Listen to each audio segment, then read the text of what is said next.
Nearly 90% of small businesses here in the US have under 20 employees, which is me and happened way sooner than I would have ever dreamed. I've done some things right, I've done lots of things wrong, and by the end of this video, you are gonna know 5 things to do before you get ready to outsource your next or even your first task. Let's do this.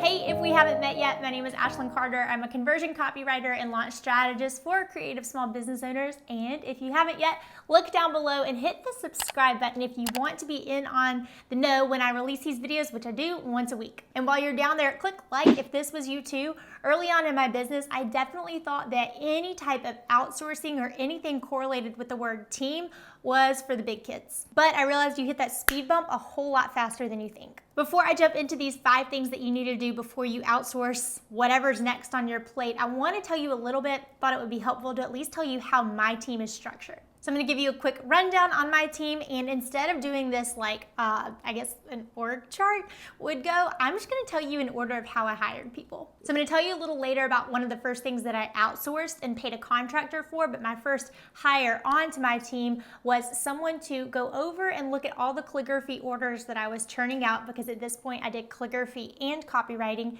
in my business, did that for years, and it was my mom. She's incredible at etiquette, and so I was getting her to go over and proof every envelope. So I would be doing orders, have hundreds of envelopes. She would go through them, flag them for mistakes or notice any etiquette errors, hand them back to me, and then she would also pack up the orders and help get them to the brides. Since I don't do that anymore, Mom is not on my team, but she's always there to lend a listening ear, so I guess she still is.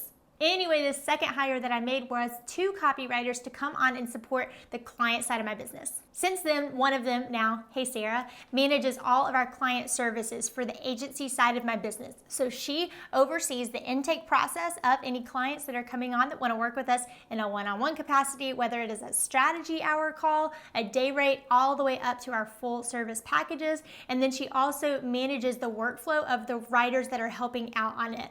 Nothing in my business is written by one writer. Everything has a team on it, multiple writers. So she's the one that manages all that. But at first, she was just supporting me on helping get my client work done. Bookkeeping was my next hire. I went just over a year before I realized I could not do that. It was taking up half my Fridays to sit there, look at my little Excel spreadsheet, look at receipts, and type up and add everything. So I contracted a bookkeeping team and still use them to this day. From there, I realized I needed more support within the admin side of my business, which for the way my business is, mostly meant customer service. Enter Rachel, who was, fun fact, my college roommate. And now Rach is in the inbox every day. She's essentially the gatekeeper to any messages that come into the business. Any partnership requests, interview requests, customer service things, those all hit her first, and she's managing and farming those out. She's great at it because I tend to go one of 2 ways. I think like a lot of entrepreneurs, I either will give everything but the kitchen sink, or I'm in my zone and I need to focus and I can't deal with other stuff, or it just overwhelms me. Having someone in my inbox to manage those relationships so I can get out of the way is just, I have no words. And finally, on the employee list came Anna. Anna manages the content and social media of the business. So basically, she's the one that is taking, I talked about this in a recent video, the blog workflow, and she knows our brand voice and our vision for any of the writing in the business, but she's come in as a second writer, but she, instead of working on client stuff, is focused on in-house communication and content. You'll hear more about her role in this video. Now, my team doesn't stop there. I pay contractors for jobs, but I just want to draw that distinction. There are contractors, people that have other clients besides just me, and then there are employees of the business. Contracting is where a lot of us start anyway. I have an incredible YouTube strategist, Pinterest strategist, Facebook ads strategist, launch tech strategists. And steering the whole ship is my integrator, Kristen, who I just brought on this year, about my 4th year in business. I loved project management back when I worked in corporate, but I realized very quickly that you can't do project management of your business and run the business. Enter Kristen. Okay, digging in, I know that seems like the biggest number, but here's my philosophy, and it's taken me a while to come to this, but I am very staunch on this now.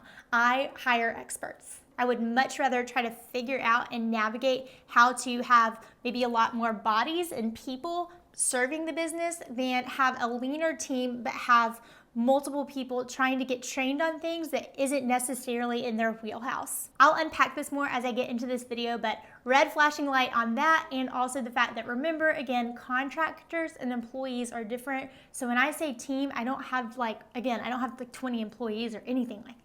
Okay, let's get into the 5 things I would recommend, and I learned these the hard way, that you should do before you outsource again. Number 1, know exactly the dollar amount of what your time is worth. It doesn't take long being in business as a creative entrepreneur that you realize, yep, time is money. And the more time that you can focus on things that actually move the needle, the more money your business makes. Coco on Instagram asked me what to outsource first in your business, and how do you know? This, sister, this is how you know. I'm gonna give you the quick and dirty version. I walk students through this more in depth inside my Art of Efficiency course, but essentially what you need to do is figure out your 20% zone of genius, and then you also need to find out your hourly rate for your business. It's not gonna be one that you're charging your clients for, but it's gonna be one you're using as a benchmark in your business to make sure that the tasks you're spending your time on are actually worth it. Tasks that are not worth my time and not in my zone of genius are first on the chopping block to go. I told you earlier I was going to tell you about the first contractor that I ever paid in my business, and I brought on a sweet graphic designer who helped me create different templates for the freebies that I wanted to produce.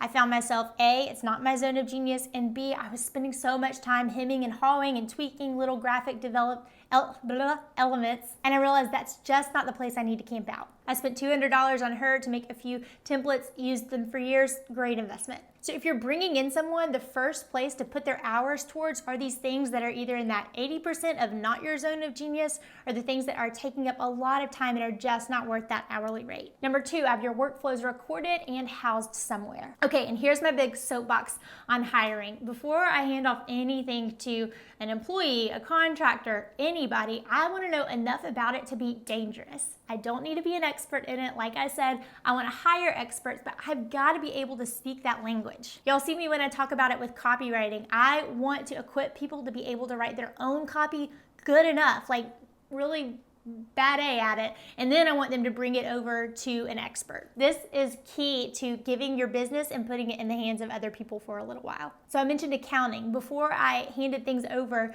to the bookkeeping company I used, I, for a long time, sat in there and at least figured out how much I made every single week and how much went out. I have said multiple times I'm not a math person, and it took me, that's when I realized it was taking me like 4 to 5 hours on Fridays to sit there and run all the calculations from the business, and that's when I just decided that was enough. I would rather pay somebody, but I knew how it worked. I knew the method of it. I knew the theory behind it. I knew what numbers and metrics I needed to know to make wise decisions, and then I could hand it off. But, and I cannot stress this enough, you have to have your workflows and anything in your business very clearly outlined before you hand this off. Now, some contractors or employees will have their own outline, especially if they're an expert, but you at least need to be able to communicate to them how you like things to go and what results you're expecting. Have the template, run the template. Let me flip the camera around and show you a little bit about what our workflows housing looks like inside our Asana. Okay, so here we are inside our Asana. This is specifically where I keep all of our workflows housed because I did, I guess, grow up, for lack of a better word, on Trello. I tend to like this format where I can see everything like cards. I've done a YouTube video before, and I will link it below, where I talk through this board called a company guidebook.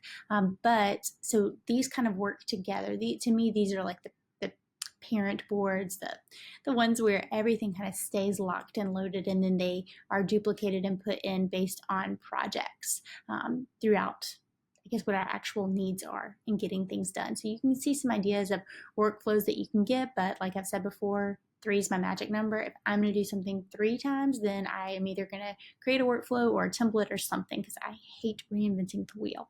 Related to this, someone asked me recently, what are the best platforms to communicate with your team? In addition to that Asana, we like Slack, and then also Voxer. So Slack primarily is just all business communications. It's a chat platform essentially, but Voxer we found really helpful if you tend to talk out ideas better than you type them, or have a few people on your team that you need to hash out ideas with.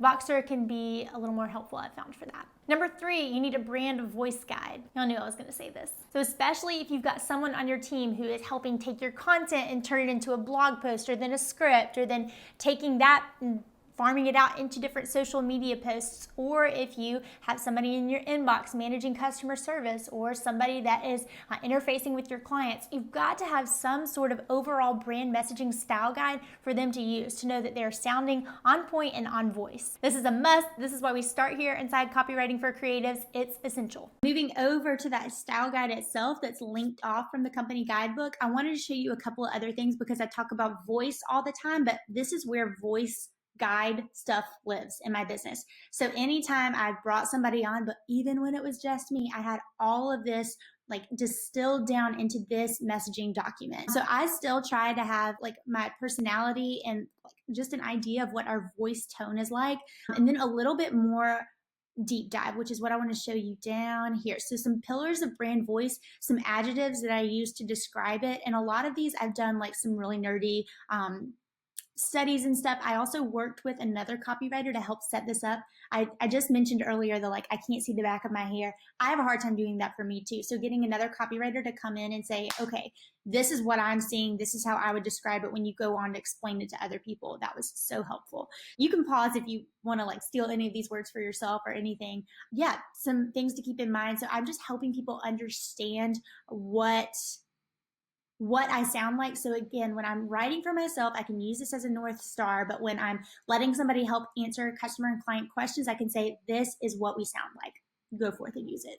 And number 5, have a system to track your time. This ties back to tip number 1. You need to know about how long things are taking you at your hourly rate to be able to come up with a wise decision on, is it smart to outsource it or not? I talk about time tracking all the time, but here's why it's just so valuable when it comes to figuring out what is worth getting off your plate. Kind of like I talked about in step 1. Once you know your hourly rate and you can calculate how long something takes you to do, you can see real fast if that's something that you need to keep up or if it's something you should hand off. A couple of ways you can do this. One, I would absolutely recommend a tool like Toggle or something that runs reports so the employees in my business who track their hours can communicate those with bookkeeping. But then I also really recommend you tracking your time. It can even be a planner like this, like a piece of paper. I'll link that down below, but being able to go through seasons in my business where I do take stock of exactly how long things are taking me is immensely helpful. If you're like me, you'll find that things tend to take at least twice as long as you anticipate them taking.